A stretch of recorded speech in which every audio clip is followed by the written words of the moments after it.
Hi friends, it's Kayla Moran and welcome back to the Let's Get Candid podcast. How is everybody doing today? Happy Thursday, good morning, good afternoon, good evening, whatever day or time it is that you're listening.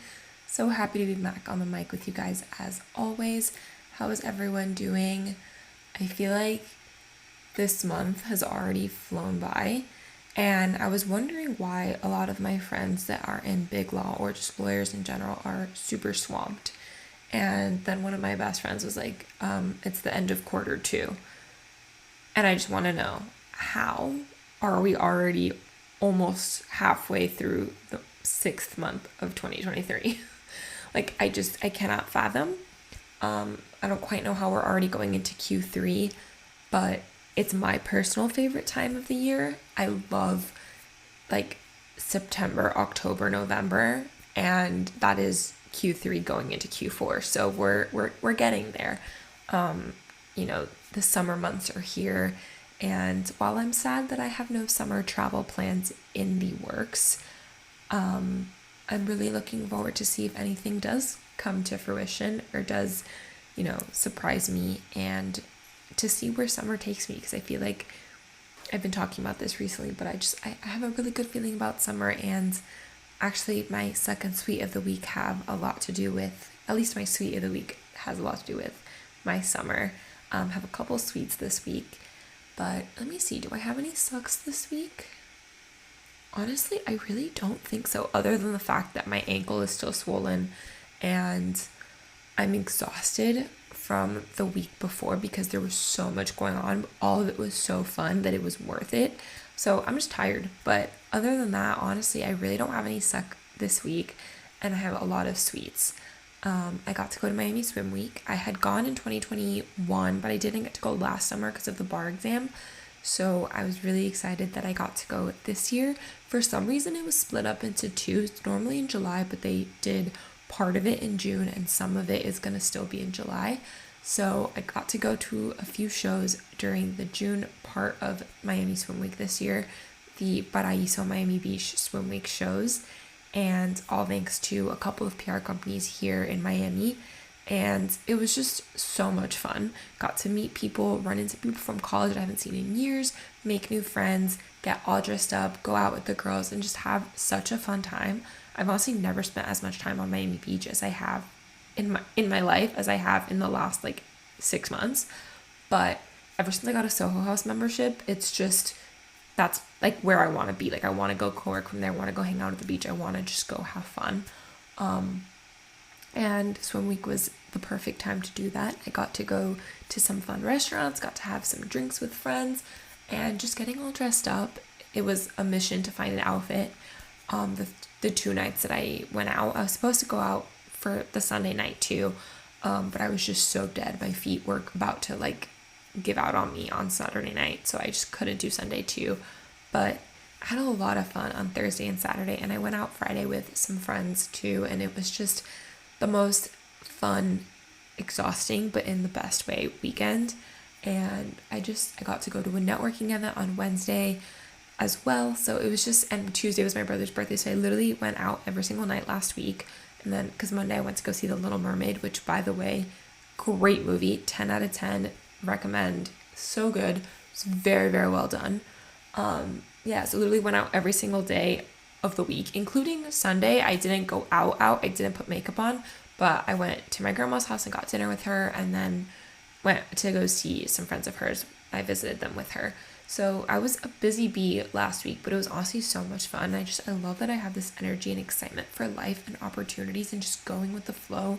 It feels so, so good. And I'm just in an era of saying yes to all the opportunities that come my way, because honestly, I don't know where they're going to lead. And that's the beauty of where we're at in our lives. Another suite of the week this week was I got a couple of exciting brand partnerships. I don't know if I can share them, but I got 2. They're both gifted, but they're with big brands that I know could eventually become paid partnerships if they like my content and they like what I produce for them. And I'm really, really excited. I got the packages in the mail, and I'm just so excited to play around with them. One of them is makeup, and honestly, My go-to makeup looks have become very, very simple. Just bronzy eyeshadow and a really like bronzy, glowy skin like finish on the face. But when I was in high school, I used to love playing with makeup, and I just don't really do it anymore because, in all honesty, it's one, it's humid. Two, I have hooded eyes, so all of the work I would do on my eyeshadow and eyeliner and all these different things, then it would disappear when I opened my eyes. So it just doesn't really work for my face, my eye shape. But I'm excited to just play around with makeup again just for fun. I cannot wait. So that will be being filmed, I believe, tomorrow because I'm going to dinner with one of my clients. So I'll have an excuse to dress up a little bit there. And we're also going to the beach this weekend for Father's Day and the long weekend. And I'm excited to just get some more sun and relax and spend time with my family. Spending a lot of time with friends and being out all over the city is so much fun. But I love a good beach or boat weekend and chill out and just vibe. And to me, that both of those is the perfect way to spend the summer, in addition to a trip. Which I think my family is planning a trip to Europe for next year, but nothing in the works this year. Although we are going to New York City for Thanksgiving and my birthday, and we're gonna go watch the Macy's Thanksgiving Day Parade. So I'm really excited for that. I may potentially go to New York in August for a lawyer conference. I really want to go to the conference. I'm just waiting for them to give me the hotel rates, the deals that they have before I book anything. But I can't wait to just keep investing in myself, both professionally and in a business sense with courses and conferences and things like that, but also just personally. I've said before that journaling is not really my thing, but I am going to start. I started it last week. I got a new journal from Artifact Uprising, which is one of the brands. I've worked with them before, so I can share that one. And I'm really excited. I used it last night, and I'm just excited to end the night with journaling. I've also been reading the 48 Laws of Power, so I need to read that. I'm reading the Dirty Air series about F1, which is honestly awful, but I like the characters. I want to like the story, but it's just written so poorly and it's not accurate to F1. But got F1 fanfic on my Pinterest yesterday, so I will be reading that at some point. Yeah, things are going really, really well. And is there any other sweets? My brother got a golf simulator, so we've been playing some golf in the afternoons. It's a great way for me to take out my rage from work sometimes. And, my mom actually, her company has a cohort of recent graduates that they're being trained to learn different parts of the company and, be wherever teams need them, wherever they need hands on deck. And since they're my age, well, they're older than my brother, younger than me, so she's invited both of us to go to the events with them every once in a while, and we become friends, and we're gonna go golfing with them. We went to drinks on Friday night for the Heat game. Sadly, they lost the series, and so did the Panthers, but it was really cool to see them both be in the finals at the same time for the first time in history. And yeah, things are really, really good. I'm gonna go to yoga.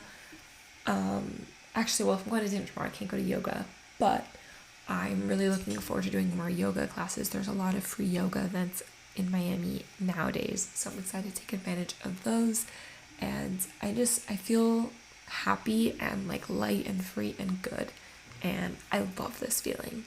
I feel like I have come such a long way. My businesses are growing so fast, faster than I could have imagined.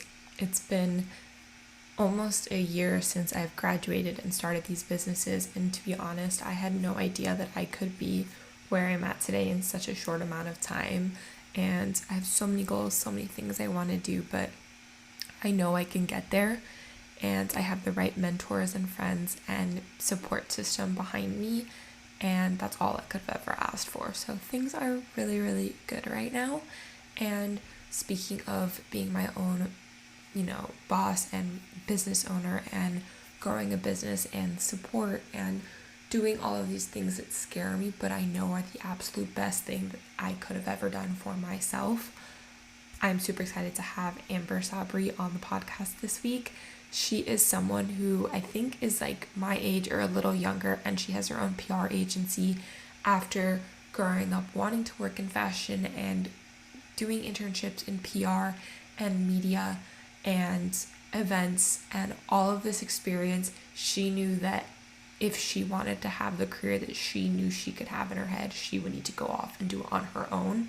And she started her own agency at a young age in New York City, and it is so inspiring to hear her story. We had so much fun chatting, and I think you can learn so much about the PR industry and what it takes to start your own business and how it can evolve so quickly into something that you don't even know is possible. And it's just such a great conversation and such a great story. And I think so many people get so much out of this episode, and it's all about just knowing what you're passionate about and knowing what you're good at and finding a way to make a career out of it that you were excited to wake up for every single day, no matter the struggles, no matter the hard days, because it's gonna get hard, but it is so worth it. And it's really cool seeing your name as the owner and on all the business forums and networking and holding yourself out as look at what I've built world and all of that comes with it. It is such an incredible feeling, and I love having friends who can experience that alongside me and be able to have these conversations and share them with you. For any of you who may want to go on this path as well, we want to give you the tools to be able to do so and the support system if you need it. Yeah, I hope you liked this episode. Please leave a rating and review. Please subscribe to the show, share with a friend, tag us as you're listening. Let me know who you want to see next, who you want to hear from, topics. Let me know. This is for you first and foremost. It feels so good to be back on the mic every single week with you guys, sharing these stories and letting you guys know how I'm doing and what is going on in my life. But nothing gives me greater joy than getting to share these conversations with you guys. So it really does mean so much to me that you guys listen every week, and I want to make it all for you. Thank you guys so much for listening. I'll talk to you guys next week. Meet Amber. So, Amber, what's something that people wouldn't know about you just from following you? Oh God. Oh my God. I wasn't expecting this conversation, this Everyone question. says that. It's called Let's Get Candid. We're going to get candid. I guess that's really true. If you follow me, what's something people don't know?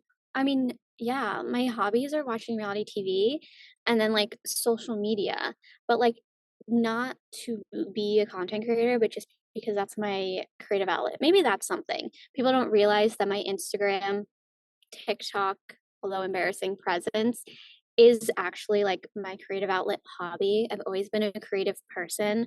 My mom drilled arts and crafts into us. Like, we're bored, do an arts and craft. You want to remember something? Start a scrapbook.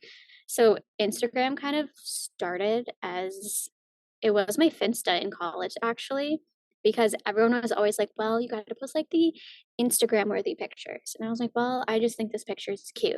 So it started as a Finsta and then it grew from there. And I was like, wait, social media is so much fun. I want to post on it. I just want to post pretty pictures. So I guess that's something people don't realize. It's not to kind of be a content creator, although it is kind of fun. It's more so like if I don't know how else I would be out there giving out my creativity. I don't know where else I would put it into. Yeah, I think that's actually a good one. Yeah, I love that it was your Finsta in college. I think I never had a Finsta. Like I created it's not a Finsta, it's just like a my private account that only like friends and family follow for more like content that would go on a Finsta or really just like things that I want to share that I don't necessarily need 4,000 strangers to see. But I never Yeah. had a Finsta, and I'm really sad that I never got into the Finsta. Well, Like, mine kind of switched because I had one that I've had since like seventh grade when Instagram first came out, and that's the one that I still have. when you were in It was seventh grade when Instagram came out, yeah, I think I was in seventh grade. I was like a sophomore in high school. That makes me feel so old that you were in middle school. Like, holy crap. I was either seventh or eighth grade. And I remember I had like maybe 40 followers because not many people had it. But that Instagram was like all of my friends, high school, college friends. And then I started like the Finsta. And I was like, this is just stupid photos and like pretty photos because I don't know where else to put them. And I don't want them to just live in my photo album. And then I got really creative with it. And then in 2020 was when I was like, I'm bored. So then I was like, okay, let me actually take photos. And now I barely use my other Instagram. That's basically just like me updating people on what I do. And it's just photo dumps. It's kind of like Facebook photo albums for me now.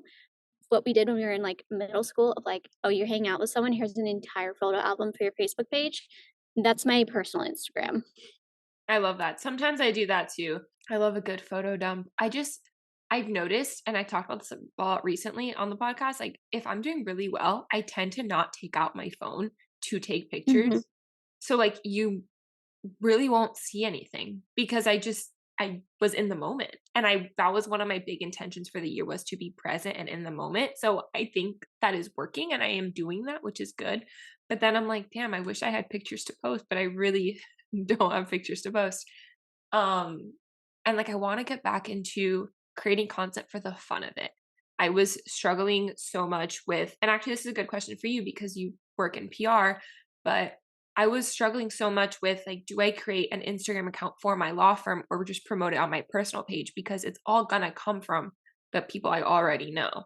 So like, do I really want to build a whole new account? But so for the first 2 months of having my law firm out into the world, I was promoting it on my own account. But then it got to the point where I was like, I miss being able to take fun pictures and just share them. Like, and like if I went to the beach or went out on a boat, like, can I now not post bikini pictures next to like legal like information? Like, I was struggling with like, can't like, and I know lawyers do, and I know people who do it, and I love them for it, and it works. But I'm like, I kind of want this account to be just me as a human, and then have each business have their own like funnel, and like I'll share onto my account like from each one, but I kind of was like, okay, it's time for them to be two separate things. So I'm curious from like a PR and a marketing perspective, like have you like what would do you recommend when someone is starting a new business or starting to market their business, like starting it on one account or just like starting a new account to promote a new product or a new service or a new business? Like, is it hard to do that or is that smart? Like, I don't know. I so far it's working, but like I don't really know what's going on here. I think from my perspective, I also had this issue when I started my agency. I knew I wanted them to be separate, and I had an intern who was helping me last summer. And like I just mentioned earlier, like I put off all social media, all business marketing to the side, and I was like, okay, I really got to start posting. And I had the issue of like, she was like, you should post this, you should talk about this. And I'm like, I want my agency to exist without me.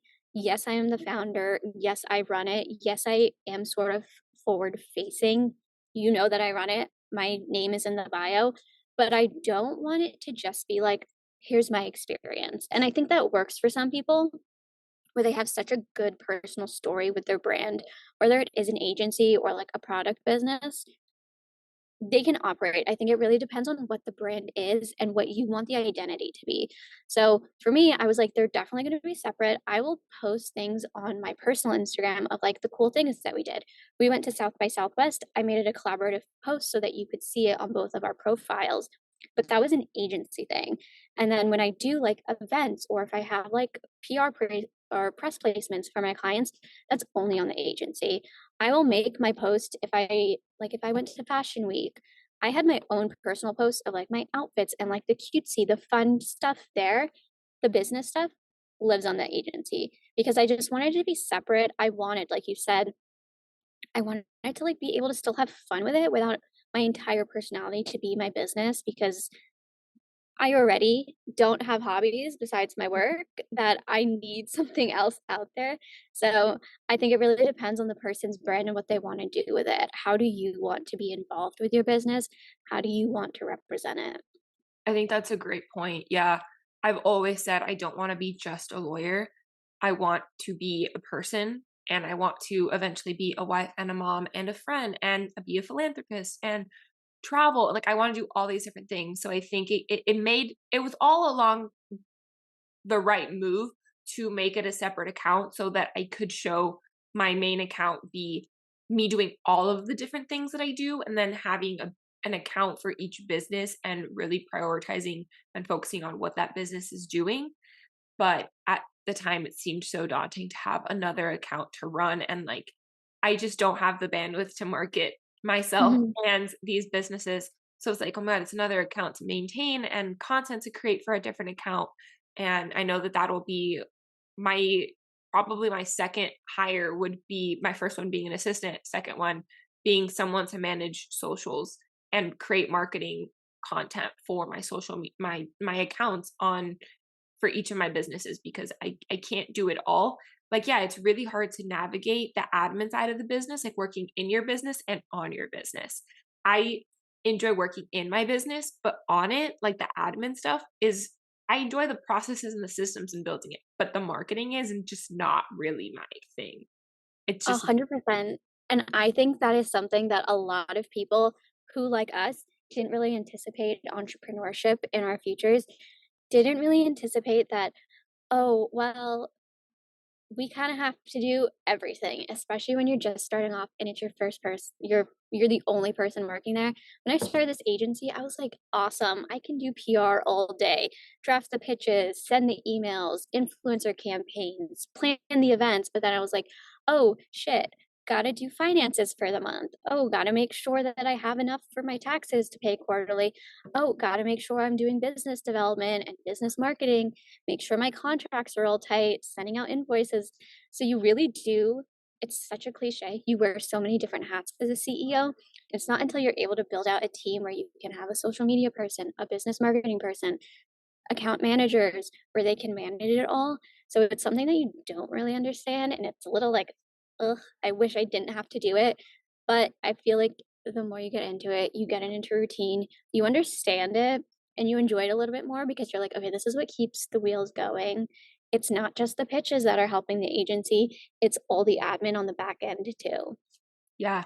And I think it's when you get to the point where you can start delegating and hiring, I think it's important that you do know what it looks like so you can check for mistakes because at the end of the day, it's your name on the door, it's your name on the line, and you're still responsible for it. They're your employee. So you want to make sure that you have enough knowledge to review their work and make sure that it is correct, even if they're the expert in the business. And when they're the expert and they're at that level where they don't need to ask you for approvals anymore because they've been with you for long enough or they're a VP or whatever, then it's different. But like when they're an independent contractor or someone just helping you out part-time, like you want to make sure you know what's going on too, so and that you understand it and have them sit down and like explain it to you so you know what's going on, because as the CEO you always need to go know what's going on in every aspect of your business while it's still small. Eventually it scales and it's the point where you can't know every single detail, but at the beginning it is, yeah, it's just you. And yeah, I like that you said that like as people who didn't anticipate being entrepreneurs, can you talk a little bit about how you got into entrepreneurship in the first place? And you're a little bit younger than me. We talked about that. So when did you like what did you study in college? Like how did you know like PR was something that you wanted to do? I think when I was like 16 is when I knew I wanted to be in PR. I always loved fashion, obsessed with it, and my mom and my dad actually used to work in fashion. And I remember distinctly like sitting in the car driving with my mom, and she was telling me she was like executive assistant to like the women's buyer department at Saks. So she worked closely with the PR departments for all of the brands, and she was telling me about the cool events and the launches she went to. And I'm like, okay, that's fun. I can't design fashion, but I can plan these events. That's what I'm doing. I was lucky that that one thought actually turned out to be something I wanted to do. So when I pursued it in college, I had the internships, I took the classes, and I was like, oh, okay, this is actually really fun. I love the behind the scenes of planning and making everything happen and making like the big picture. I don't care to be on the front screen, hence why I probably am really bad at business marketing, but I'm good at doing it for everyone else because I'm behind the scenes. So I fell into PR that way, graduated in 2019 while I was still pursuing my master's degree.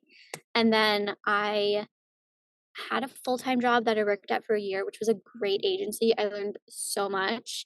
And I just kind of felt like I was working on the consumer side, enjoyed it, but I really wanted to be creative. I think the client I was specifically working on, they were a big brand. You didn't really need to do much. They were pretty like reactive in terms of PR. So I just felt like I want to do something. I want to be creative. I want to do cool pitches. So I ended up leaving that job after a year And in between finding a new job, I had the luxury of living at home, having very little expenses, and it was during the pandemic. So I was like, let me use this to figure out what I want to do. Because 4 months after I graduated, I had this job. So I didn't really have much of like a what the hell is happening in my life. So I started freelancing and I was like, I know what like an account coordinator in PR does. So like that's the basics. Got that underhand. And so coincidentally, a brand, literally the day I decided, let me try freelancing while still applying for jobs, posted they were looking for someone to do PR. And I was like, silver lining, this is great. Let me do this. Move forward with that.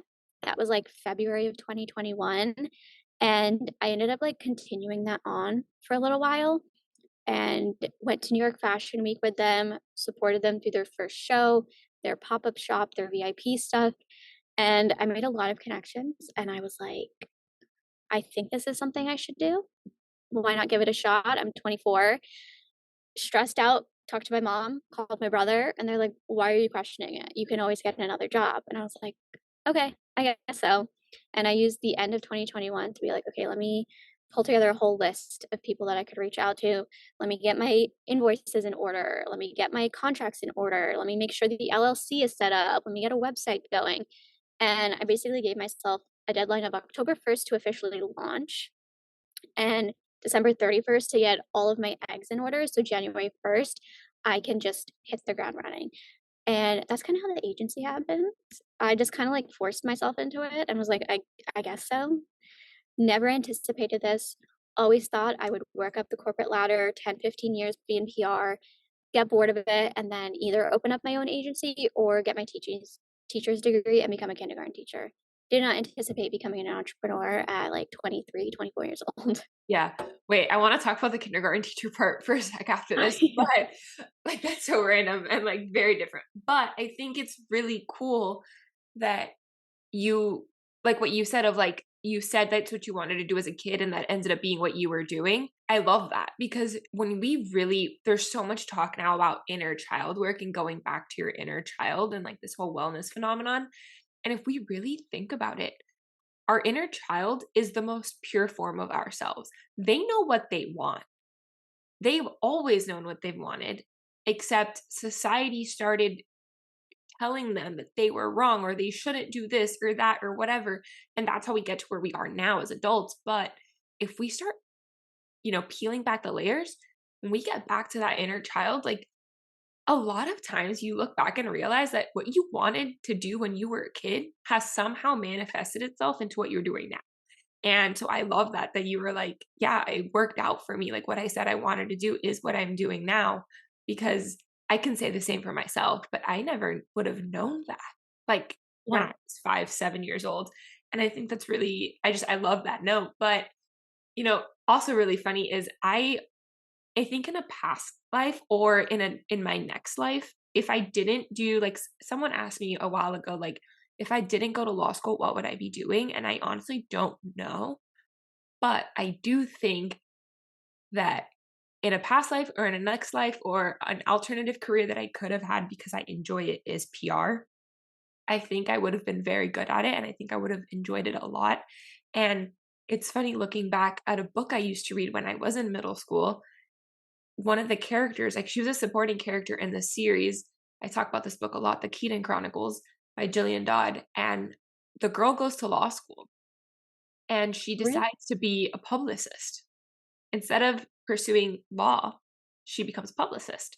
She becomes like the number one publicist to the stars. Like the main character is like, she's like, her mom is like America's sweetheart. So she becomes like America's sweetheart once like her mom is the older generation and now she's like in her prime. And like, so she becomes the publicist to like America's sweetheart, like the top booked actress. And they were like high school friends or whatever. But I think it's just really cool that like law and PR and it kind of all in a way that middle school version of myself manifested into what I do today with being a podcast host and an agency owner and influencer manager. I pitch my clients to brands every single day. That is a PR tool. Mhm. And I just it's funny looking back at like who we were as kids and what we liked and our skills and what we are interested in, how it you look back 10 years down the road and like a lot of times it does, not for everybody, but for a lot of people, it kind of makes a lot of sense. So I think Yeah, it's really cool that it worked out that way for you. And what a cool into seeing how your mom did it and being like, oh, I want to do that. And then using those connections and that insight to make it happen for yourself. And also, I think too, with like realizing like this job isn't what I thought I wanted. I'm glad I have this opportunity. I've learned a lot, but I want to be in a different role in a company like this. How can I start doing that more creative side? And then you probably thought maybe move to another agency or, work at PR at a company instead of like a marketing agency or PR agency. And then you're like, okay, I'm going to do it by freelancing. And then you decided to pursue freelancing full time in the sense of you created your own company. But I think it's really cool that you knew, like, this isn't exactly what I wanted. Let me go find it. And I think that's so much about what entrepreneurship is. Like, I think the modern day entrepreneurship is finding a problem in the market and making your solution to it and figuring it out from exactly. And I think I will say, like, I think I got a little lucky in the fact that I am technically second generation in the US. My mom was born in London, so she's the first generation. She got to kind of like break those barriers. So I was never pressured to do whatever. I didn't put pressure on myself, which it sounds so bad. Kids who are listening, do well in school, do well in your SATs, apply to good colleges. But I like didn't put a lot of pressure on myself for my classes in high school, didn't put pressure on myself for my SATs. Choosing what college I went to, I applied to 3 schools. My brother was like, "You should go to Rutgers," and I was like, "Yeah, I guess so." I got in. Like, I didn't put too much thought into it. I'm very lucky things worked out, but I also had, like, no pressure on me. My mom was like, "Figure out what you wanna do. Do something you enjoy."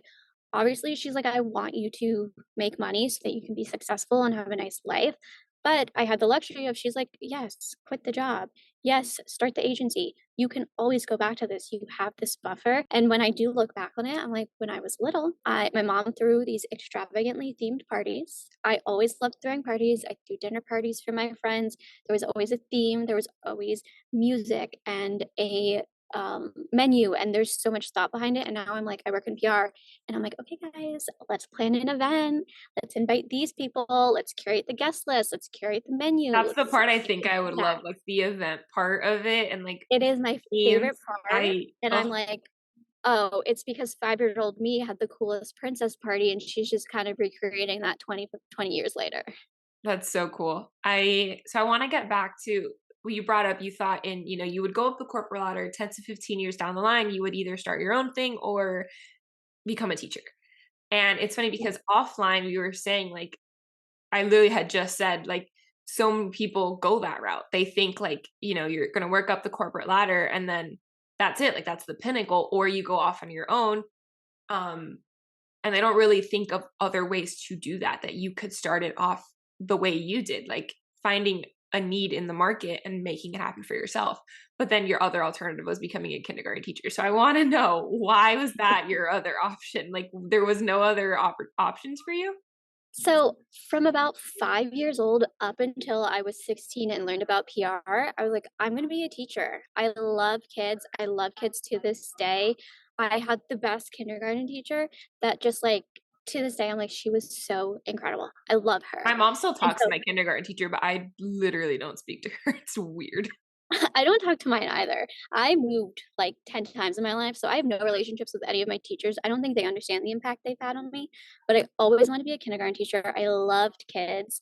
And then when I was 16, I learned about PR and the whole like, oh, teachers don't make a lot. There's not a lot of jobs out there. So I'm like, okay, I'll do PR.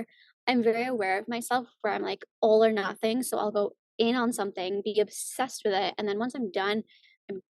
So I was like, I'm going to be bored of this after like 10 or 15 years. There's only so much you can go. You go up to be a VP. I don't know if I'm going to start my own agency or if I'll just stay there for the rest of my life. I can go back and be a teacher. I'll be like 40 years old, have my own kids, they're in school, I'll work at the same time that they're in school, and then it just works out. I get to spend time with kids. I had like a crisis my senior year where my part-time job during between classes was being an aftercare counselor, and I was like, what the hell am I doing? I love kids so much. But I was like, I can always go back and do that. And I think I've had that mentality of like nothing has to be permanent. So I've kind of allowed myself, despite being such a type A person, where I'm still like, okay, you can always go back to getting a regular job if you want to. You can go and get your teacher's degree. You can get your PhD if you really want to. Probably won't, but I have that very like nothing's permanent. It's chill, relax, do what you want to do.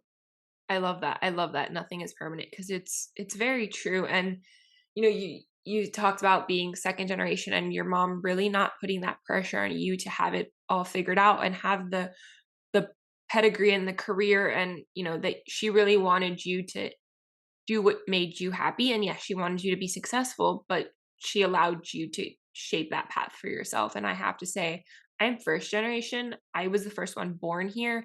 My parents came as kids. So, like, you can argue I'm both first and second in a way. Like, they went to school here, but I'm the first one culturally raised American. And I had both. Like, I had the pressure to get a degree and be successful and get the good grades. And also, they recognized that I was going to go on my own path, and they supported me in that. And they have always been cautiously supportive of me going on my own for at such a young age, especially being a lawyer. They're like, if you want to drop out of law school, that's fine. But, like, you will get a job. But then when I said, okay, I'm going to finish, and, you know, I've finished now, I don't want to go to a law firm. They're like, okay, we support you in opening your own firm. We will, like, I live at home. I have that luxury as well, that I'm able to be financially supported while I do work, but I wouldn't be able to do everything I'm doing if I didn't live at home, truly. And I'm very grateful for that. But they were always like, I want you to have some law firm experience. I still want you to work at least part time at a firm. So, in the event that you ever decide you do no longer want to have your own thing, or it doesn't work out and you need to go back into the workforce, you have transferable skills. So, yeah, it's like both that, like, nothing is permanent. You don't know how long this will last. You don't know how long the influencer industry is going to be around, and like that lawyers are needed in that space. So, like, you want to have legal skills that are transferable in the traditional legal fields. And I was like, you were right. And I didn't want to believe them for months. And I was like, I'm not going to a firm. I'm not going to a firm. But I'm really grateful that I now have that experience to go back on. And, you know, I think, I don't know, like, this career path is so brand new. It could change. It probably will change in 10 to 15 years. But I have skills that will allow me to kind of figure out what I want at that point and go anywhere. Um, I don't, like, as a child, I don't remember what I said I wanted to do as a kid. Like, that I remember, I was either wanting to be a meteorologist, or yeah, which is really fucking weird, I don't know. Or I really like science in like 4th grade.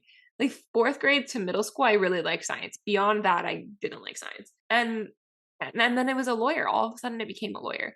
And I think there's like motivational speaker and author in there somewhere, which, I mean, I have a blog, I have a podcast, so like I could see that.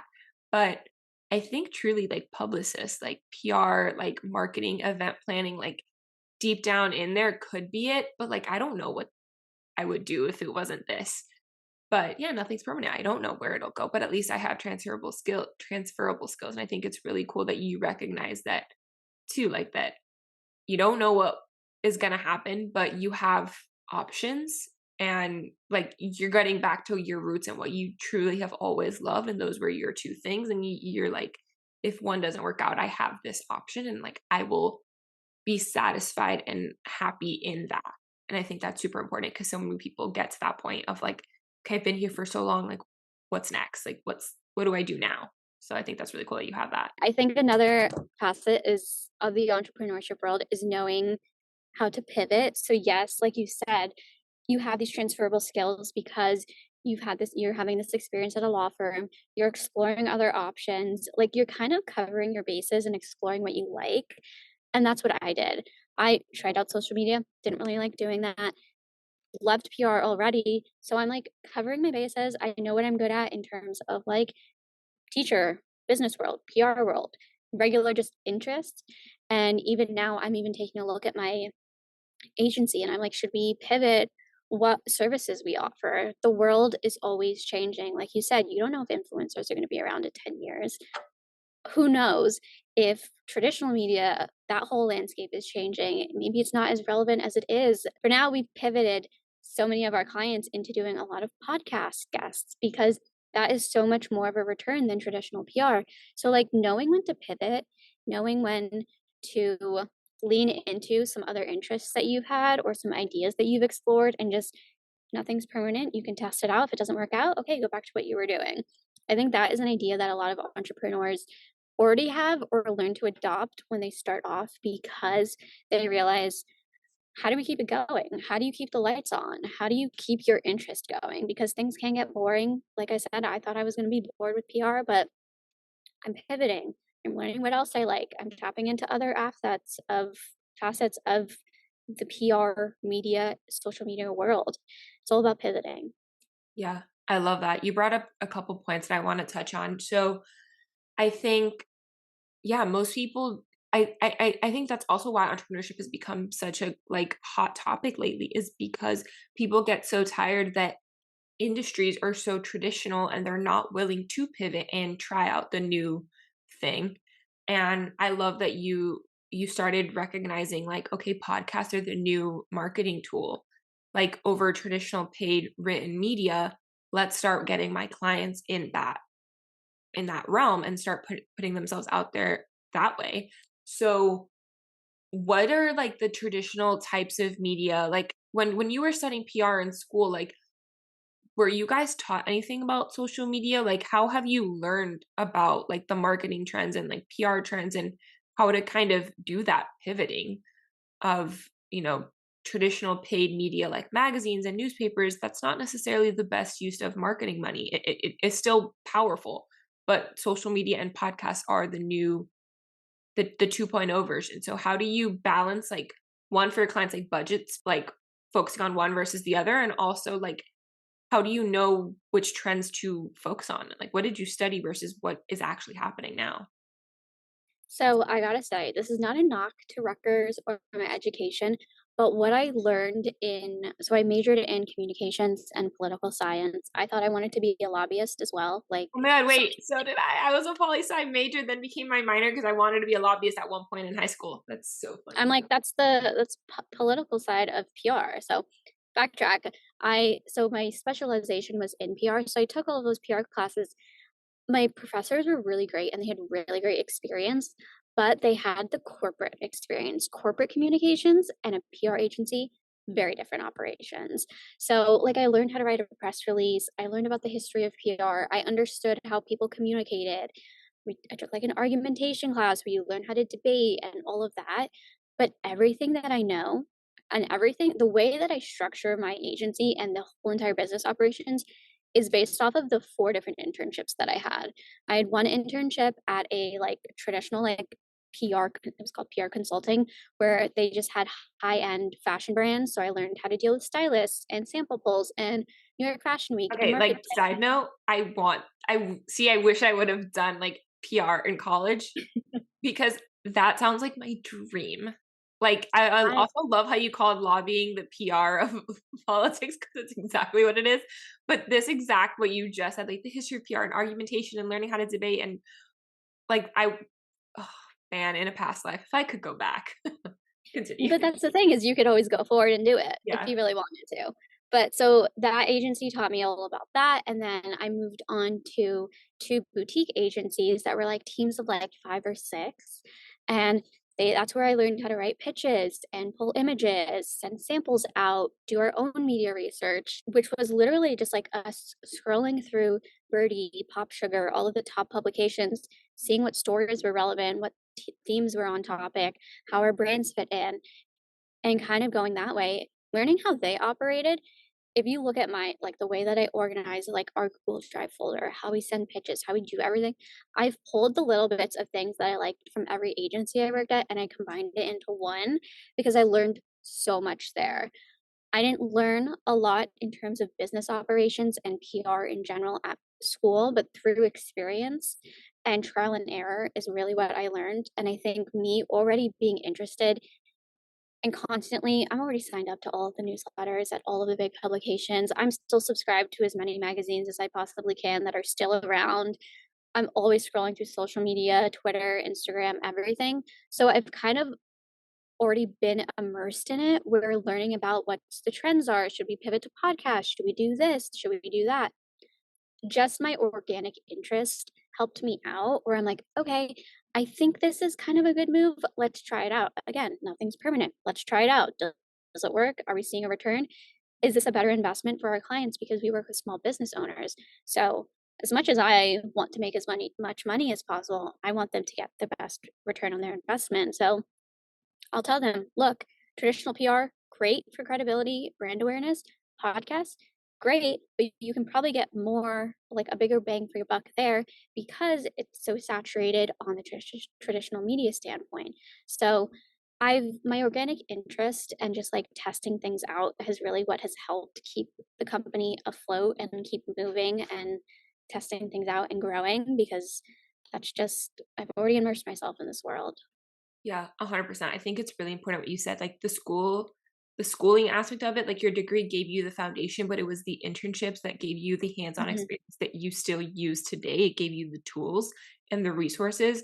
And I couldn't say, like, you couldn't have said it better. Like, truly, we as lawyers, like, we all joke that like law school did not teach us absolutely anything. Like, we don't know how to actually be lawyers. We know the law, we know how to research the law and look it up, but like that they don't actually teach you how to. And they teach you how to analyze the law in an academic setting.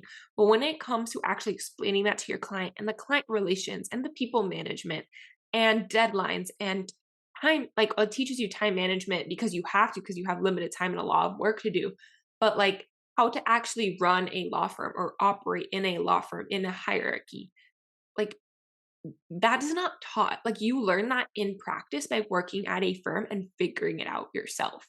And we have internships, like summer associateships and clerkships, but it truly, until you are actually in the real world doing that as your day job, it's not the same thing. So I think 100. it's so valuable that you brought up like that those 4 internships were the ones that truly impacted how you work and how you run your agency today. I cannot stress that enough. Hands-on experience is the number one thing that you can do. I remember my professor, I was in clinic, and he asked me, "What kind of lawyer do you want to be? What kind of clients do you want to have?" And that question set off a catalyst of like me really figuring out what that was. And that is exactly what led me to where I am today. If it wasn't for getting that hands-on experience in clinic where he presented me opportunities to start putting those things together, I wouldn't have the opportunities that I have now. And, you know, you learning how to research and write a brief, or for you, write a press release or a pitch or whatever, like you needed those skills, but putting it into practice is actually what shaped you now. And that to like tell your client like this is why we should split it up into this. You should do both. I know it's going to cost you a little more, but you're going to get more out of it this way. And I can do that with my clients now because I've seen it happen in practice. So I'm glad you brought that up. Before you jump into the next thing, for the people that aren't like me, where I was like, okay, I'll do PR, and then it all just kind of worked out, the experience also helps figure out if you actually enjoy it. 100%. Again, lucky where I loved it. I had 4 different types of internships where I was like the VIP fashion, boutique agency, worked for a mid-sized agency, and then I worked in-house for a brand. It's all PR, but it is all so different. And that's where I learned this is the kind of job I want after I graduate. And then now when I'm running my agency, I could have just acted like I wanted to do in-house or I wanted to build a mass media agency. But I was like, no, I really like that boutique feel. I understand that. I really like that. So the experience is everything. You know what you like, what you don't like, what you're good at, what you're not good at, what you need to learn. It's everything. It is such a cliche that people say, like, have the internship, the experience is everything. But it is so underrated because it makes such an impact. Oh yeah, I'm glad you brought that up too. Yeah, you from every experience, good, bad, or ugly, you get something out of it. And I think I could argue that it's more valuable learning that you don't like something or you don't want to do 100%. something more than what you do like. And that's why having so many internships and jobs isn't a bad thing. Like it's actually a good thing. Like you have to be smart about it and strategic of like not jumping from job to job every month because you're so miserable. Like you have to give them time, but having multiple things on your resume allows you to take from each experience and learn from it and bring it to the next one. And I think you learn more about what you don't want and don't deserve and the workplace that you environment, the culture that you like. the city or whatever, like the size of the company, all these different aspects. You went from, corporate, in-house to boutique to mid-size. Like you got a little taste of every single one, and they all allowed you to shape your approach to it, to run your own agency. And that was valuable in and of itself, not just the experience that you learned at each one, but the sizing and how you want to run Mhm. it. I used to regret sort of in college the fact that I didn't consistently work at an agent's like one internship each summer or each semester. So many people around me were working for the same companies and then when they graduated got jobs there. And I used to regret that. I was like, damn, I probably would have gotten a job straight out of college if I had just stayed at one agency. But looking back on it now, I'm like, I'm so glad I didn't because I probably would have hated it if I stayed at any of those longer. I knew what I liked because I tested things out. You're always going to be curious about what else is out there. So just try it out when you have the luxury of like nothing is that serious in college. You have these jobs, you can test them out, internships, see what you like so that when you actually do feel like you have the pressure of the world on you once you graduate, which such so much pressure. It's good to know that you can pinpoint, I don't want this, I don't want that, I like that, let me lean into that. Yeah, absolutely.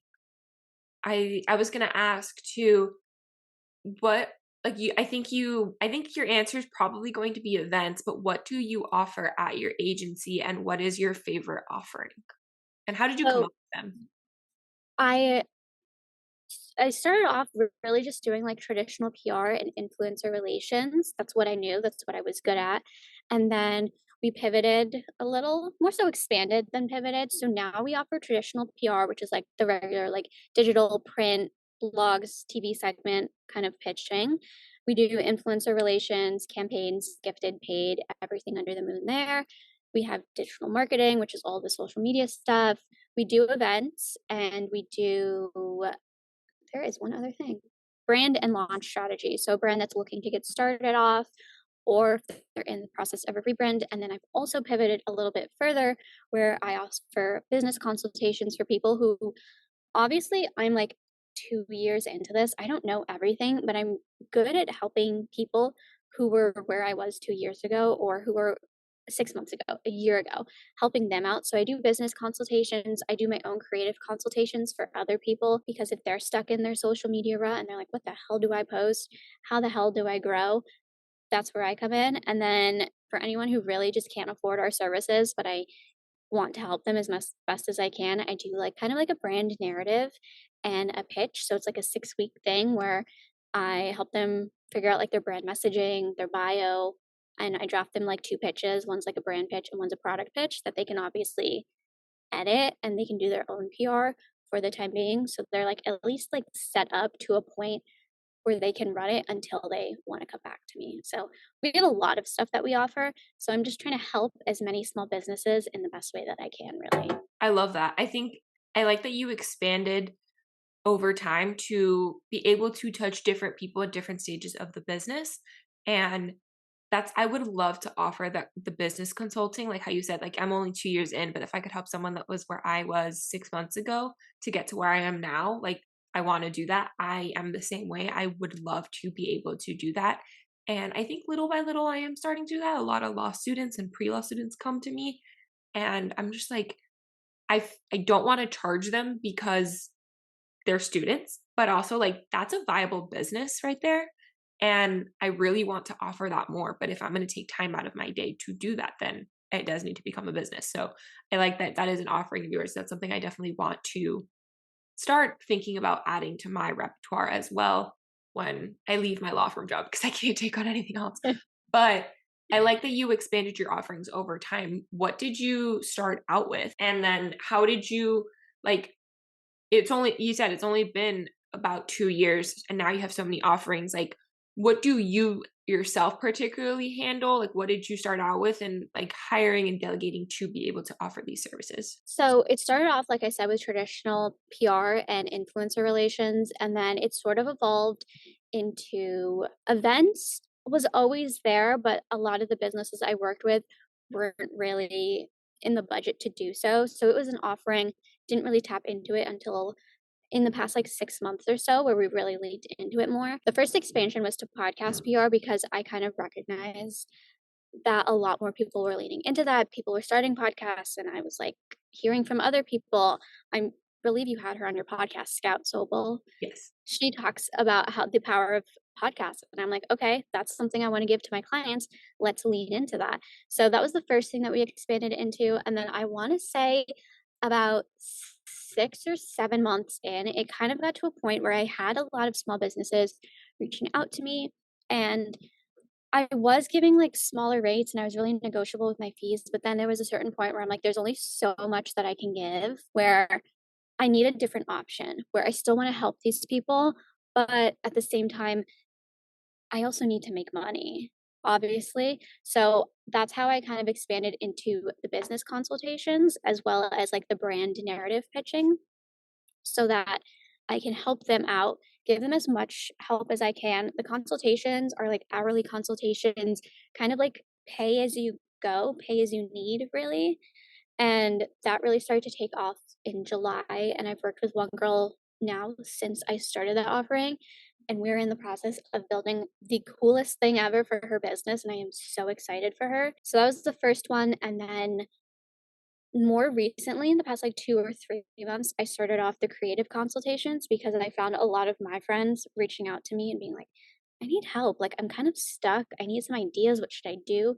And I really enjoyed doing that because, like we said at the beginning of this, and even before we even started recording, we're so bad at doing our own business marketing. We have all the ideas, we know what we need to do. It's like advice. When you give your friend advice, it's so much easier to give advice than to take advice. So the creative consultation, so I'm like, I have the creativity. I know that this is the stuff I should be implementing on my business Instagram account if I wanted to really grow that, my personal and my TikTok and all of that. But let me help out other people who maybe need a little guidance. Maybe they just need someone to bounce ideas off of, or maybe they're totally lost, or they're starting off, or they're in like a rut. Help out anyone at any stage. And it's been really fun because I got to be creative in like different ways, because obviously I have my own like niche. Quotations are being used for people that can't say this. And so people that are in complete different niches, I can kind of tap into that and see, oh, this is a new thing. You should try this out. We could do this. You should do this. And it's a lot more fun. I get to be a lot more creative. I love that. It's so true. Like, we're really good at giving advice and we're not as good as taking it. And I think part of the reason why I was listening to two podcasts earlier that talked about this, it's our blind spot. Like, we're really good at seeing things from an outside perspective and giving advice on it. That's why we're really good at giving the advice, but we don't see it, our lives, from an outside perspective because we're living it. So it's our blind spots. And it takes other people outside telling us, but we're not good at taking it because then it feels like they're like attacking us or saying that we're doing things wrong, when it's like you just don't see it the way the outsiders do because you're living it. So I think it's really cool though, talking about that like your friends were coming to you and you were like, I could use my skills to help them in their blind spots.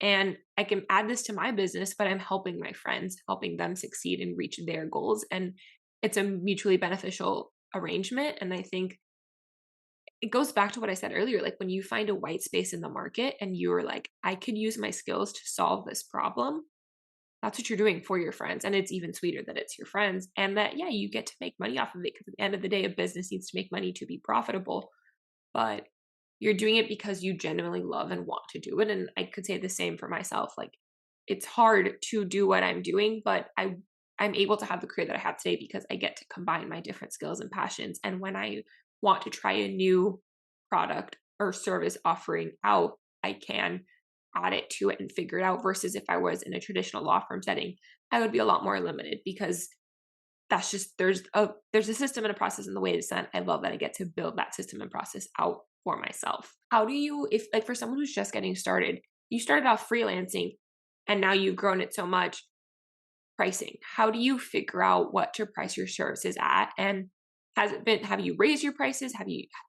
Were you struggling to like pay, like, or not pay, but ask for more, like pay me what I'm worth type of thing? Like, how do you know how to start pricing yourself out and when the right time to raise your rates is? So the rates, that is probably the trickiest thing about starting a business, especially a service-based one, because it's like, what the hell do I charge? I started off where I was like, okay, I was making 40K at my first job. that was like $2,400 a month for like that's what I was taking home as my salary. So I'm like, okay, if I can make a baseline of that per month, I'm solid. I survived off of that, so I'm good because I lived at home and everything. So then as I first started off, I was like, okay, let's start something that seems like reasonable. And then I joined a lot of freelance groups and people are always willing to share. That is one thing that I don't think people realize. Ask questions to other freelancers, agency owners, entrepreneurs. Everyone wants to help everyone because we've all been in that spot. So I did ask people and they were like, you can kind of break it down into, okay, what is the ideal salary you want for this year? Break that down into what your hourly rate would be, and then not double it, but like increase it more because you have to factor in you're doing the admin, you're doing the financial, you're doing the legal, you're doing all of that. So I kind of broke it down from salary to hourly plus, and then kind of estimated, okay, if I'm sending 2 pitches a month and I'm spending this amount of time sending the pitches, drafting the pitches, doing all of this, it's roughly 20 hours a month. This would equate to X amount of dollars. That's kind of how I started. And then as I started to grow, I kind of realized my worth. And you need to realize that yes, you want to help small businesses. Yes, you want to do this. Your worth is still worthy, and as you grow, as you learn more, your prices should increase because you become more valuable to them. So it was a little difficult at first because I was always like, well, my rate's this, but I'm totally negotiable. But I actually had a mentorship consultation with Scout at the beginning of 2022, and she really helped me. And I tell this to everyone. I was like, you're only as big as the space you allow yourself to be in.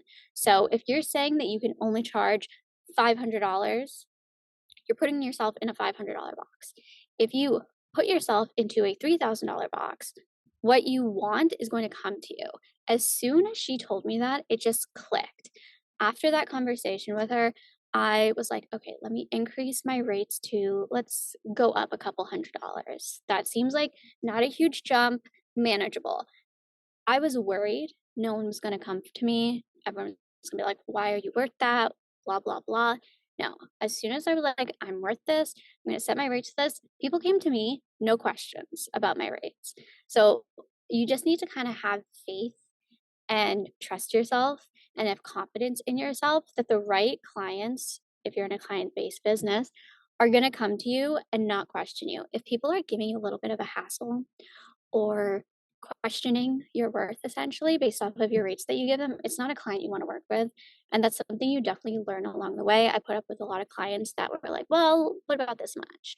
And then they were a little bit of a pain to work with. The clients that don't give you too much shit for your rates are the ones that are the good clients. You build really good relationships and you learn to attract those more. It's all about learning, pivoting, adjusting as you go, and just taking in what's happening. Don't get bogged down by if someone is like, you're only worth $500, even though your rate's $2,000. I don't care. Just don't give them the time of day. And the people that respect your rates are going to come to you eventually as soon as you kind of respect yourself and give the confidence in yourself. 100%. I love that advice from Scout. She's so great. But I was She gonna is. I say, really don't know who I would be without her, if I'm being completely oh honest. yeah, she's one of my friends and mentors too. I'll link her episode below for you guys. Um, but I think what you said of like it's all about learning and pivoting and yeah, confidence. Like you, if you don't truly believe you are worth that, and the client gets an inkling of that lack of confidence, they're going to bite. They're going to attack you. And you need to like, this is what I'm paid. This is what my rates are. Pay me what I'm worth or don't work with me at all. And like, that's it. It's not, your worth is not up for negotiation. A lot of things are up for negotiation. That should not be one of them. And I say that as someone who negotiates for a living. The question about how do you raise your rates, I think it's a little tough, but like you just said, it's about confidence. If you're confident and I deserve to increase my rates by X amount, they're going to respect you. What Scout, again, she taught me this. Every financially, Scout has taught me, and listen to her episode here because she's great. But let's say you're charging $500 to this one client. At the end of that quarter, you're still a great client. it's fine. But just make sure that you're letting them know, I'm raising my rates because of this reason. We've educated ourselves more, we've grown our team, we've done this much work for you, we've seen results. Just kind of tell them the story. If they understand, they'll understand. If they really like you and you guys are doing great, they're going to increase with you. It's, you got to, again, you got to trust your relationships as well. Trust yourself, trust your relationships with your clients. Yeah, that's a great point. Yeah, Scout is great. Truly, go listen to her episode. Go check her out. And she now offers business coaching, I think, every once in Mhm. a while as well. I mean, and Amber, you offer business coaching. And if you ever want me to be your business coach, happy to do that as well. I definitely want to get into that. But I remember what I was going to say. Yeah, like if a client fights you on it, they're just not the client you want to have. You brought that up. And that happened to me recently where it wasn't my rate, it was my contract for influencer management. And they wanted to severely limit my, what I was going to do for them. And then also what I like, not just what I was able to do for them, but the timeline, the length of time that we would work together. And I was just like, if this was a long-term partnership, I understand. But you're severely limiting my capabilities, not only of me being able to do things for you, but for me to make money off of it. And as a manager, I already only take 20% commission. And I don't want to charge a flat fee. I don't feel comfortable. I don't think that's right. But at the end of the day, this is a business and I need to do what's best for me and the best interest of my business. And this just no longer feels like a good relationship. And it, I went back and forth with her for like 2 or 3 weeks. And then I was like, you know what? I just don't really like, I conceded to the changes. I made concessions and then I didn't feel right about the concessions and I tried to like backtrack and that just made her more upset. And which valid, I understand like that was, I should have just said no from the beginning, but at the time I was willing to like, okay, like I'm willing to make it work a little bit more for you. Like, okay, it's just limited partnership so I can understand.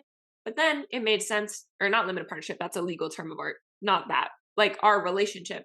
But I was like, yeah, this just doesn't feel right anymore. So I think that's really great. No, like if the client no longer, if something about them, if they are fighting you on your rates or your contract or whatever you offer and it just doesn't feel like a good, like you're not getting a good feeling anymore about it, then like it's okay to say no. Like the universe will reward you in other ways, but right now that one just doesn't make sense. And like it will take Exactly. away time from you being able to take on a new client that is going to bring you value and work with you the way that as you come, you know? And like it just, it's, you just save yourself the trouble. And so I think that's a great point of like if the client is fighting on your rates, like, yeah, it's just maybe not a great client, but Trust your gut and understand that, think of the, like you just said, you were talking with this person for 2 to 3 weeks. That is energy that you could have put into working with other clients or finding new clients. Respect your time, respect your energy, and just, it sounds so unprofessional, but I tell people, I'm like, a lot of times it's all about the vibe you get from someone. Like, 100%. if we're on a call and we're just not vibing, I know it's not gonna work out professionally. It sounds so stupid, but, like, every single time I've had a weird gut feeling, it's never been worth it for either party, and it's not just, it's not me that's not benefiting. I'm not able to do my best for them, so it's like, I don't wanna waste your time either. We don't have the right vibe, it's not worth it. Respect your vibe, respect your energy. It sounds a little woo-woo, but I think it's so true. No, 100%. I'm very much a vibes person. I'm a gut intuition person. My gut will always tell me, like, I get the full on visceral, like, yes or no's. Like, if I'm iffy about it, it means, like, maybe I need more information still. But, which in that case, like, I needed more information until I got the vibe that, like, it was a no. So I ultimately did right by myself. But yeah, get like follow your intuition, listen to your gut. And I think I've always been someone who really struggles with trusting myself because I thought that I had to be logical. And I realized like, I'm just not a logic person. Like you can't rationalize intuition. Like it's intuition for a reason. Like I'm getting this feeling for a reason. I need to listen to it. And now that I've unapologetically started listening to it, my life is completely opened up for the better. But that's a whole other side note.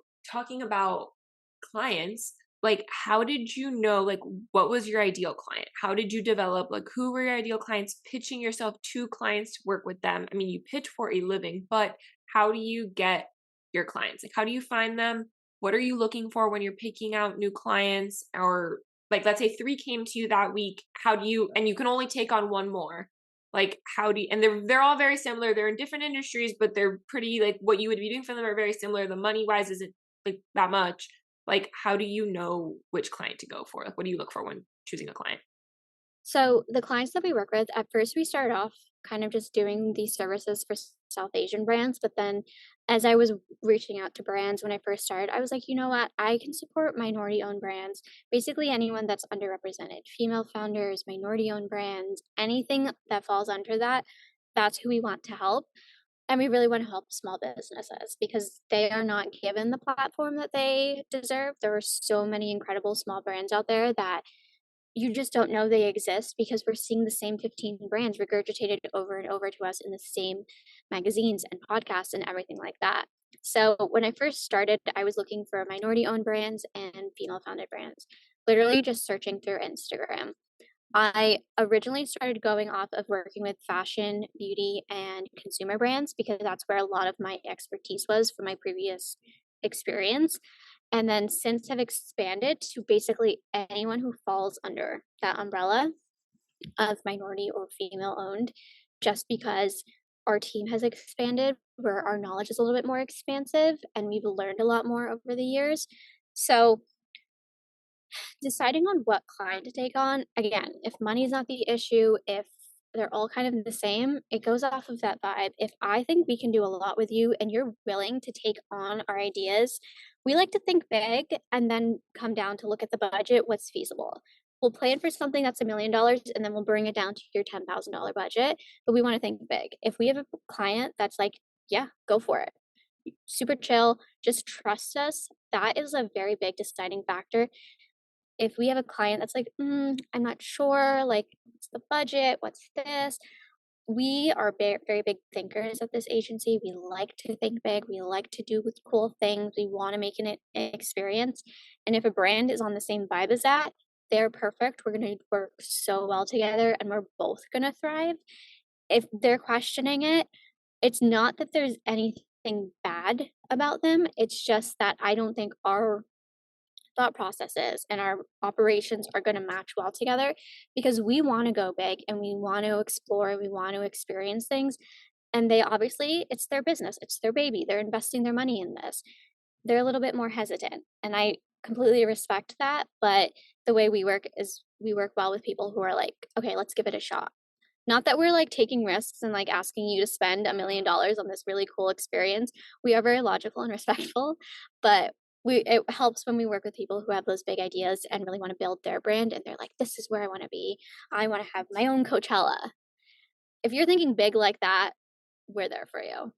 Yeah, I think that's super important. I was talking about this with a marketing agency last week. Like the client needs to be willing to trust you. Like they are hiring you, they need to trust you and allow you to be a part of the vision. Like that's why they're hiring you. If they could do it all themselves and they're not going to listen to ideas, then why are they hiring? God damn it. Yeah, there's a lot of times I think some businesses struggle when they work with an agency because they think of us as an employee, but we're an agency. You're hiring us for our expertise. We're guiding you. Obviously, we're taking your input, we're taking your goals and your whole brand vision, but we're building that. It's our expertise that's helping you, and you need to learn to trust us so that this partnership is actually beneficial. If you don't have trust in us, it's not going to work out. You're going to be disappointed by the results because both of us aren't able to work together on it properly. Yeah. Yeah. Like you each have your own expertise and you're working together to mutually benefit each other. So you guys need to each stay in your lane and allow the other person to do their part of the contract, the agreement. Exactly.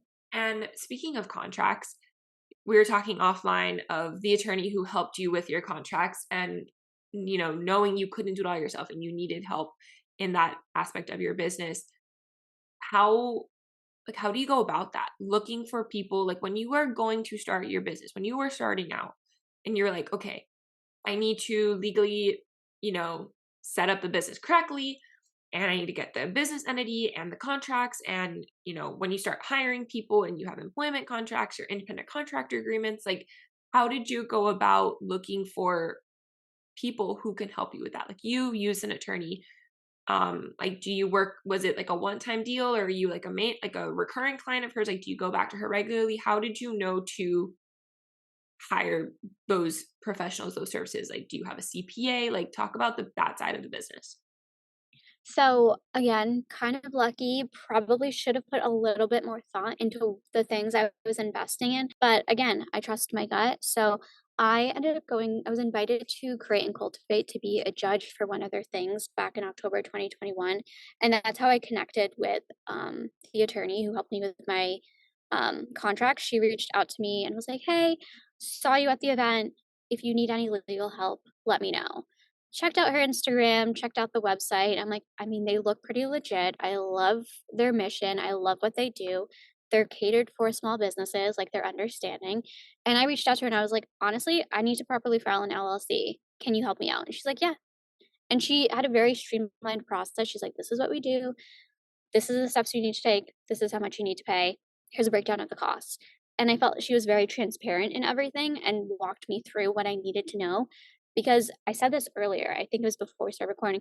You don't know what you don't know when you become an entrepreneur. I don't know what kind of stuff I need to do for an LLC. I didn't know what I needed for my contracts. So she did my LLC. I was originally doing all of my contracts through Bonsai, where I was doing invoices and time tracking and everything.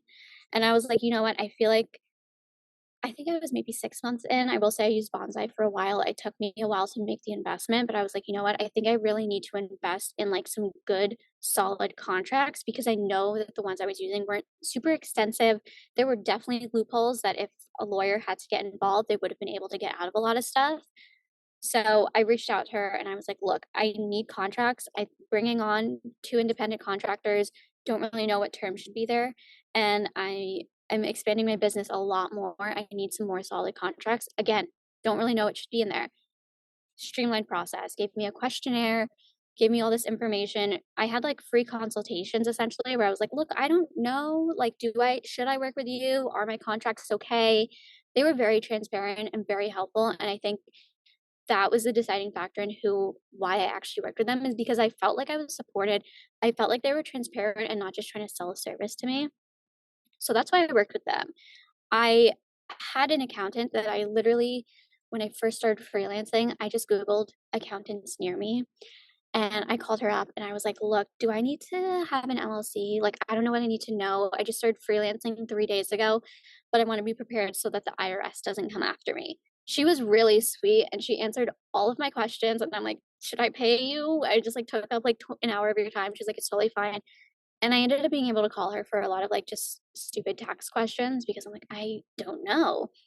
And then she was my accountant for last year. And then I luckily made a connection with another accountant who he has started his own accounting firm with like four of his best friends who have all worked for the big four and they do all different variations. Again, catered to small businesses, again, super transparent. And so I'm working with them this year. I just really value the transparency and like the idea that I don't feel like you're just trying to sell me on something. You actually want to help me and actually want to support me. And that's kind of how I gauge who I work with, whether it's who I'm hiring. Obviously, you look at the resumes, but if I can tell that you're invested and you really want to help and you're interested, I'm going to hire you over the person who maybe has more qualifications because if they're not interested. What's the point? Absolutely. Sharmeen was the attorney that she worked with. She was on my podcast, so I'll link her episode below as well from Level Up Legal in New York City if you want to learn more about her. We talk about her story, and I think we were talking about this offline. I wish I could work with her like as an attorney, but I didn't want to relocate to New York, and she was only looking for people in New York. But I'm so happy to meet someone who has worked with her because I think that transparency and that process and that, yeah, it's all about 100% genuinely wanting people to work with you and be a part of your business and watch you succeed and grow. And I think you can say the same. Like for me, when I comes to hiring as well, like I 100%. The resume is important, but it's a gut feeling that you want to be a part of it. You want to learn and you want to grow and you're willing to take feedback and criticism, but also that you're going to hold me accountable and that I can hold you accountable and that we could learn and grow together and we could build something. Like I want you to be a part of this for as long as you want to be a part of it. And I want to really build you up and make you the best damn employee possible. And like that to me is so important when hiring. And like I only have interns right now, but myself being an employee at a law firm and the way that they got hired me and our relationship and all, like it's just so important. Like that gut feeling and being willing to genuinely want to be a part of the business and see it succeed and grow. That is so valuable. And it goes not just for hiring, but for hiring like with internal, but hiring those outside professionals that are going to help you because you cannot do it alone. Like, yeah, we wear a lot of hats as entrepreneurs as we need to and as we should because it's our name on the line, but like we can't do it all alone. And when it gets to the point where you do start hiring people to help you run it and, tax professionals and lawyers and business managers and like all of these different professional services, there's a reason why those people exist and like why you need them. And you want to make sure you're finding the right people for you. So I'm glad that we touched on that. And the last thing I wanted to touch on, like you said, like you mainly look at clients who fit the two like big overarching like categories of people you look for: women owned businesses and minority owned businesses, because you are a minority yourself, as am I. And I wanted to ask you, like, being a minority, has it been difficult in entrepreneurship? Like we talked about being first and second generation American and like that pressure academically, but have you found it difficult being an entrepreneur who is a minority, or have you not really struggled with that? Like, I'm curious for people who are like, I can't do that because, you know, like my parent, there is that academic pressure, or for whatever reason, like, you know, they see women only get 2% of VC funding. So like, I'm not going to get it. So it's not worth it. Like, how do you move past that being a minority entrepreneur and a minority and women owned business? I will say I don't think I faced a lot of struggle exactly. Obviously, the struggle is out there. It is tough out there to be a woman. It is tough out there to be a minority. In I think it works to my advantage that I only work with minority-owned businesses or female founders, so they trust me. We have that shared experience that really helps me. But what really it comes down to is I see when I'm at like these networking events or I'm invited to just like brand events, I am just very much aware of who I am. And that's sort of why I felt the need to start this agency or the need to work with these specific brands because I'm like, I was very, very aware that I was brown and I was female. And I'm like, where are my other people? I remember when everything was happening in 2020, the agency I was working at was starting this mentorship program. And I remember researching 97% of PR professionals are white, 3% of us are minorities. And that's just like the overall minorities. And I was like, I want other minorities to understand that, again, obviously, we have that first generation pressure of doctor, lawyer, engineer but think of this as a career where you can make money. You just you're not aware because not everyone's telling you this. You don't see yourself in those people. So I want people to know that, like, yes, you can be brown and be an entrepreneur. Yes, you can be brown and you can work in PR. You don't have to follow those traditional routes. Obviously, if you want to, go ahead, but there are people like us out there. So I haven't personally felt like struggle. I luckily am service based, so I don't really need VC funding. I don't really have to work with men if I don't want to, technically. So I kinda am in a good spot, but I do notice that in, like, networking events, I'm probably one of the very few that are there that are not white, and then there's also the fact that I'm definitely aware that I'm not in the room for a lot of other things. I'm very much aware of that. I try to work past that and try to get myself there, but there is that opportunity where, like, those opportunities are obviously gonna go to someone else because they're in that room and I wasn't invited, nor was I given the idea that that opportunity is even available. But I am kind of pushing through to trying to get there, build those connections, and continue to bring my community with me as best as I can. Yeah, absolutely. And that was the whole thing for me starting this podcast is being able to share my story and have other people share theirs and make that connection. So, we like if I shatter that ceiling, then I can hold my arm out and bring you along with me, or vice versa, or however. Like I wouldn't be where I am today had other minority women, Latina women, or other brown women of any kind hadn't Yeah. made that step before me and held their door open for me to bring me along with them. And for you as well. And like, if we can help each other out, like that's the whole point. Like, why not? Exactly. And yeah, I'm so glad that we got to touch on that at the end. And I think this conversation has been absolutely incredible. And the sun is out, which makes me really happy. But we were talking about that before. But thank you so much, Amber, for coming on the podcast. Where can everybody find you? Pimp yourself out. I'll link everything in the show notes. Well, thank you so much for having me. This has been so much fun. You can find me on Instagram and TikTok. I'm Miss Amber Sabri. My TikTok is embarrassing. Pretend you don't see those. I'm a new YouTuber, so feel free to go check those vlogs out. And yeah, you can find my business. We're Azhar PR, Azhar Public Relations, AZHAR Public Relations on Instagram, and our website. If you want to work with me, come on over. We're accepting anyone and everyone. Yay. Thank you so much for coming to the podcast. And we'll talk to you guys next week.